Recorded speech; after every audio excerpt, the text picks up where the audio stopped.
मेरे गुस्से पर मेरा फुल कंट्रोल है, लेकिन इस हरकत की वजह से गुस्से ने मुझ पर फुल कंट्रोल ले लिया। ট্রেলারে সালমান খানকে একেবারে তার পুরনো অ্যাংরি লুকে দেখা গিয়েছে এবং সালমান দেখিয়ে দিল ভাইজান ইজ ব্যাক। একটা সময় ছিল যখন প্রতি বছর ঈদে সালমান খানের সিনেমা রিলিজ হতো, কিন্তু গত কয়েক বছরে সেটা আর দেখা যায়নি। তার মধ্যে সালমানকে লাস্ট মুভিতে দর্শকরা দেখেছিল প্রায় 2 বছর আগে, অর্থাৎ 2023 সালে টাইগার 3-তে। এরপর সিংঘাম এগেইন ও বেবিজন মুভিতে ছোট একটা কেমিও রোলে দেখা গেলেও অতটুকুতে মন ভরেনি ভক্তদের। তাই এবার পুরো টিম সহ একটা স্টোরি বেস সিনেমা নিয়ে হাজির হলো সালমান, AR মুরুগাদোস ও সাজিদ নাদিয়াদওয়ালা। ট্রেলারে বড় করে লেখা আছে from the director of Ghajini ও from the producer of Kick. এর মানে ছবির নির্মাতারা বোঝাতে চাইছেন সিকান্দার, কিক ও গাজনির মতো একটি ব্লকবাস্টার সিনেমা হতে চলেছে। आप हमको बाहर ढूंढ रहे हो और हम आपके घर में इंतजार कर रहे हैं। 3 মিনিট 38 সেকেন্ডের ট্রেলার জুড়ে রয়েছে সালমান খানের মুখে আকর্ষণীয় ডায়লগস সঙ্গে ভরপুর অ্যাকশন। তবে আসল চমক হলো ছবির ভিলেন। ছবিতে বলিউড কিংবা সাউথের বড় মাপের কোনো গুন্ডাকে ভিলেন চরিত্রে দেখানো হয়নি। দেখানো হয়েছে বাহুবলীর নামকরা অভিনেতা কাটাপ্পাকে, যিনি তার সেরা অভিনয় দিয়ে আগেই সারা বিশ্বে ছাপ ফেলে রেখেছে।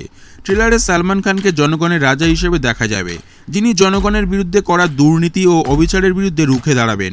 মূলত এবার ভাইজান আসছে জনগণের মাসিয়া হিসেবে, যিনি জনগণের হয়ে গোটা সিস্টেমের বিরুদ্ধে লড়াই করবে। তবে বলে রাখি, ছবিতে সালমান খানকে ডবল চরিত্রে দেখা যাবে। ট্রেলারটি যদি ভালো করে আপনারা লক্ষ্য করেন তাহলে বুঝতে পারবেন। ট্রেলারে সালমান খানের অনেকগুলো নাম শোনা গিয়েছে। এর মধ্যে একটি হলো সালমানের প্রথম চরিত্রের, যিনিই ছিলেন জনগণের আসল মাসিহা। ট্রেলার জুড়ে সালমান খানকে সঞ্জয় হিসেবে সকলের সামনে হাজির করা হয়েছে। তাকে উল্লেখ করা হয় সিকান্দার হিসাবে। সালমান খান তার কথা মতো রবিবার ট্রেলার লঞ্চ করেছে। ভক্তদের মতে সিকান্দার ছবির ট্রেলার পুরো সিটি দেওয়ার মতো। অন্যদিকে এই প্রথমবার সালমানের সাথে কাজ করলেন সাউথের lucky charm actress Rashmika Mandanna. Lucky charm বলার কারণ হয়তো আপনারা বুঝতেই পেরেছেন। রাশ্মিকা মান্দানা যেই মুভিতেই কাজ করে সেটি ভালো সাফল্য পায় বক্স অফিসে। যেমন রিসেন্ট তার পুষ্পা 2, ছাওয়া, অ্যানিমেল এই মুভিগুলি বক্স অফিসে ভালো অর্থ উপার্জন করেছে। প্রথমবারের মতো একসঙ্গে স্ক্রিন শেয়ার করতে দেখা যাবে ভাইজান ও রাশ্মিকাকে। তা সত্ত্বেও প্রতিটা দৃশ্যই স্পেশাল করে তুলেছে দুজন মিলে, যা ছবিতে একটি নতুন জুটি তৈরি হয়েছে।